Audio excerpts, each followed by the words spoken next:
오늘부터 고린도전서를 살펴나갑니다. 우선 이 서신이 어떤 분위기인지 좀 헤아리면 좋을 것 같은데요. 한마디로 바울 사도가 야단치는 이야기입니다. 고린도 성도들이 야단 맞는 이야기이고요. 고린도에 터잡은 이 공동체가 그만큼 문제가 많았다는 뜻입니다. 성장할 때 야단 맞았던 일들이 있지 않습니까? 저는 아버지가 책망하고 꾸중하는 역할을 하셨는데 아버지의 그 책망의 방식이 늘 좋았습니다. 무엇이냐 하면 시작부터 깨지 않고 우선 제가 잘하고 있는 것을 하나 이야기하셨어요. 또 저에 대한 아버지의 기대를 언급했습니다. 그리고서 야단칠 것을 야단쳤습니다. 바울 사도가 말하자면 이런 식입니다. 고린도 교회 문제가 지금 심각해요. 바울의 귀에 다 들어왔습니다. 그 교회를 설립한 바울로서는 당장의 책망을 시작할 수도 있어요. 종아리 걷어. 예를 들면 그럴 수도 있다는 겁니다. 그럴 권위도 바울에게 있어요. 하지만 그렇게 시작하지 않습니다. 바울은 편지를 시작하면서 그들을 우선 성도라고 부릅니다. 이들의 정체성이 무엇인지 여러분은 거룩한 자들입니다. 그리스도 안에 성도라 이미 완료형을 써요. 여러분 그렇게 부름 받았습니다. 이걸 먼저 짚어주고 또 하나 하나님께 감사합니다. 4절부터 감사 단락이 나와요. 그리고 나서야 책망할 것들, 고린도 교회에 지금 심각해지고 있는 문제들을 하나둘 꺼내어 책망하고 있다는 거죠. 이 서신 고린도전서의 시작 부분을 이 아침에 우리가 만나는데요. 거룩함의 길이라는 제목으로 말씀 나누겠습니다. 우선 1절을 다시 보면 하나님의 뜻을 따라 그리스도 예수의 사도로 부르심을 받은 바울과 형제 소스데네는 이렇게 되어 있습니다. 제가 퀴즈를 하나 드릴게요. 우리말 어순과 다르게 원어 성경에는 무슨 말이 맨 먼저 나올까요? 첫 단어가 고린도전서 전체의 첫 단어가 무엇일까요? 그것은 바울입니다. 헬라어로 파울로스. 편지 보내는 사람을 먼저 밝히는 게 당시 서신의 관례였습니다. 그러고는 곧장 바울이 자기의 위상을 내세웁니다. 이 편지로 고린도의 여러분을 책망하려고 하는 나 바울은 그리스도 예수의 사도로 부름받았습니다. 이 부르심은 하나님의 뜻을 따라 된 겁니다. 1절 말씀은 바울이 이 편지를 쓴다는 것과 바울의 이 모든 권위가 하나님으로부터 말미암은 것이고 예수의 사도로 자기가 고린도 성도들을 향하여 이제 책망할 겁니다를 사전 작업처럼 밝혀두는 걸로 문이 열리고 있다는 겁니다. 여러분 책망을 이제 사도가 할 텐데 바울에게 이런 마음이 있었던 거예요. 여러분 안에 지금 자라나고 있는 이 문제에 대해서 제가 심각함을 그래서 어찌 되어야 하는지를 이제 권면하고 책망도 할 텐데 이 훈계를 들으셔야 합니다. 사사로이 책망하려는 것이 아니라 하나님께서 맡겨주신 그 직분과 권위를 따라서 제가 이제 풀어나갈 겁니다. 사전 작업을 1절부터 하고 있다는 걸 우리가 눈여겨보고 있습니다. 그만큼 세심하게 그리고 열정적으로 이제 이 편지가 펼쳐질 것을 동시에 알려주는 것이기도 합니다. 그리고서 우리는 공동 발신자를 발견합니다. 소스데네라는 인물입니다. 아마도 그는 고린도의 유대인 회당의 회당장이었던 것 같습니다. 잘 알려진 인물이었다는 거죠. 그런데 바울을 통해서 예수의 복음을 들은 거예요. 개종하게 되었던 것으로 보입니다. 유대인 신자였던 거죠. 그렇다면 바울이 자기와 더불어 소수대네를 나란히 내세운 의도가 이해가 될 것 같아요. 바울의 권위가 예수 그리스도를 증언함에 있다는 걸 좀 이야기하고 싶었던 겁니다. 내가 권위를 내세우고 주장하는 게 아니라 제가 예수의 복음을 전했더니 지명도가 있는 소수대내가 개종하지 않았습니까? 제가 이제 여러분에게 편지하는 지금 이 상황도 똑같은 예수의 이름으로 내가 예수의 복음을 지금껏 전해온 그 진정성으로 하는 겁니다. 이 마음을 좀 알아주세요. 그래서 소수대내를 은근히 내세우고 있는 것이죠. 또 하나는 하나님 나라의 사역이, 바울의 사역이 공동 사역임을, 동력으로 이루어지는 것임을 나타내려는 마음도 있었습니다. 적용해 보면 좋겠는데요. 우리 공동체와 우리 각자의 일상이 무엇보다 예수 그리스도를 나타내고 증언하는 것이 되었으면 좋겠습니다.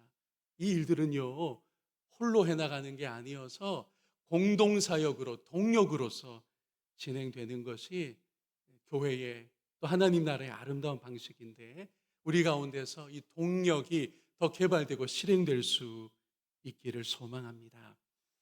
이어서 이 서신을 받는 이들이 누구인지를 바울이 잘 짚어서 우리에게 들려주고 있는데, 2절을 세번역 성경으로 볼까요? 고린도에 있는 하나님의 교회에 이 편지를 씁니다. 그리스도 예수 안에서 거룩하여지고 성도로 부르심을 받은 여러분에게 문안드립니다. 여기까지요. 자, 바울은 우선 도시 고린도의 신자들에게 편지하고 있습니다. 에베소가 아니고 로마가 아니에요. 고린도라는 엄연한 세속 도시를 살고 있는 특정한 현실에 발을 딛고 있는 그 도시의 신자들에게 편지하고 있었습니다. 그런데 그 세속 도시, 이 로마 세계에서 아주 유명했던 항구 도시고, 여러분 항구 도시는 타락한 문화가 많아요. 동서고금을 막론하고 똑같습니다. 그런 타락한 고린도라는 도시에 살고 있는 이 신자들을 뭐라고 부릅니까? 성도라고 부릅니다. 성도는 무슨 뜻인가요? 거룩한 자들이라는 뜻이에요. 여러분이 이 세속 도시에 뿌리 내리고 있지만 여러분은 성도들입니다. 이것을 강조하기 위하여 바울이 고린도 성도들에게만 특별하게 쓴 표현이 있는데, 그게 바로 하나님의 교회라는 묘사입니다. 방금 2절에 나와 있었죠. 세속 도시를 살아가고 있지만 여러분 하나님의 천상의 교회와 같습니다. 그들의 구별된 신분을, 그러니까 이중적이죠. 세속 도시를 떠나라는 게 아니에요. 저 광야로 어디 기도원으로 들어가 거기서만 살라는 게 아닙니다. 세속 도시를 여러분이 살고 있으나 하나님의 공동체입니다. 천상의 교회가 여러분 안에 이루어지고 있습니다. 이걸 놀랍게 짚어주고 있어요. 그러면서 그 핵심에 거룩함이 걸려 있다는 걸 우리로 주목하게 하는데, 여러분과 거룩함의 두 가지 원리가 본문에 있음을 확인하려고 합니다. 그 하나는 앞에 보시면 우선 정체성의 차원입니다. 바로 우리가 그리스도 안에서 거룩하게 된 존재다 라고 하는 어떤 완료형의 의미가 있어요. 우리가 이걸 인정하고 말고 하기 전에 이미 그리스도 안에서 거룩하게 되어버렸습니다. 정체성과 신분의 차원에서 먼저 거룩함이 이야기되고요, 동시에 목적이 중요해요. 그러니까 그런 거룩한 존재로서 살아나가라는 소명으로 여러분이 거룩하다 일컬어지고 확정되었습니다. 이런 이중의 언어로 거룩함이 이야기되고 있습니다. 그러니까 거룩한 자들이라는 정체성을 주셨어요. 이건 특권입니다. 우리가 그만한 자격이 있어서가 아니에요. 그냥 일방적으로 거룩한 자들이라고, 성도라고 우리를 그렇게 은혜로서 확정해 주셨어요. 그런 신분으로 옷 입혀 주신 겁니다. 그러면 이제 우리는 가만히 있으면 될까요? 할 게 아무것도 없습니까? 그렇지 않아서 그 거룩함을 삶에서, 일상에서 구현하는 실행이 오늘도 내일도 우리에게 요청되고 있다는 거예요. 여러분, 과거에는 이 대목이 특별히 중요해요. 과거에는 저 구약시대라고 해봅시다. 그때는 오히려 거룩이 쉬웠습니다. 이게 무슨 말이냐 하면 당시에는 성전이 있었어요. 그리고 그곳에서 정해진 무엇을 드리면 되었죠? 정해진 절차와 방식대로 제사를 드리면 되었습니다. 도움을 주는 이들까지 있었어요. 바로 제사장들이었습니다. 그러나 바울과 당시 신자들에게 더 이상 뭐가 없었습니까? 더는 이제 없어요. 새롭게 예수의 복음으로 등장하고 있었던, 개척되고 있었던 이 공동체들은 더 이상 성전이 없었습니다. 어디서 모였습니까?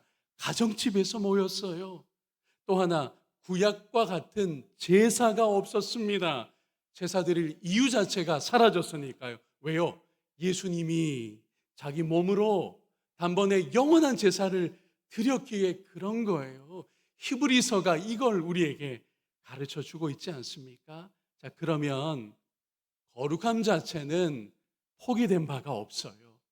고린도에 있는 이 신자들을 그래서 뭐라고 부릅니까? 거룩한 자들, 성도라고 부르잖아요. 동일하게 거룩함을 우리가 추구해야 될 텐데, 거룩함은 중요한데, 앞에 보시면 자, 이것을 거룩함을 성전 말고 어디에서 이루어 가야 되는 걸까요? 일상에서 이루어 가는 거예요. 또 하나, 거룩을 제사 말고 무엇으로 이제는 이루어 갑니까? 삶으로 이루어 가는 거예요. 너무 중요합니다. 완전히 달라졌어요. 성전에 가서 정해진 제사를 드리는 시대가 이미 끝났습니다. 그러면 구약 시대는 그걸로 거룩함의 대부분이 이루어졌는데, 거룩함의 하나님의 요구가 해결되었는데 그 이후 신약 시대에는 어떻게 되는 거냐고요? 그건 바로 성전이 아닌 어디에서요? 일상의 자리에서 제사라는 형식과 방법이 아닌 무엇으로? 삶으로 우리가 거룩에 참여하고 거룩을 이루어 가게 되었던 것입니다. 바울이 이 편지 서두에서 거룩함을 꺼내고 있는데 방금 짚어본 새로운 거룩함의 길이 있음을 우리가 마음에 새겼으면 좋겠습니다. 고린도 교회 성도들은 문제가 있었어요. 거룩함에 문제가 있었습니다. 이들에게 거룩함의 분위기는 많았어요. 되게 은사가 많다 보니 성령이 세게 역사하는 공동체내 거룩함의 분위기는 여기저기서 막 나타났습니다. 문제는 거룩함의 진짜 능력은 없었어요. 거룩함을 살아내지는 못했다는 것이죠. 조금 더 나아가 보겠습니다. 4절부터 나오는 감사의 단락인데 바울이 하나님을 향하여 감사하고 있습니다. 요약해 보겠습니다. 감사의 이유가 무엇이냐 하면 신자들에게 베풀어진 은혜에 바울의 모든 감사의 이유가 표현되고 있습니다. 그 은혜가 고린도 교회에는 말과 지식의 은사로 풍성히 나타나고 있었어요. 우리 개역 개정 성경에는 언변과 지식이라고 그렇게 기록되어 있죠. 감사한 일이었습니다. 그런데 3번이 중요해요. 이 풍성한 은사로 말미암아 말썽이 벌어졌습니다. 이 은사가 풍성했는데 그만큼 서로 교만하고 은사 자랑하고 비교하고 무질서해지고 있었던 거예요. 거룩한 은사가 인간적인 일로 잘못되고 있었던 거죠.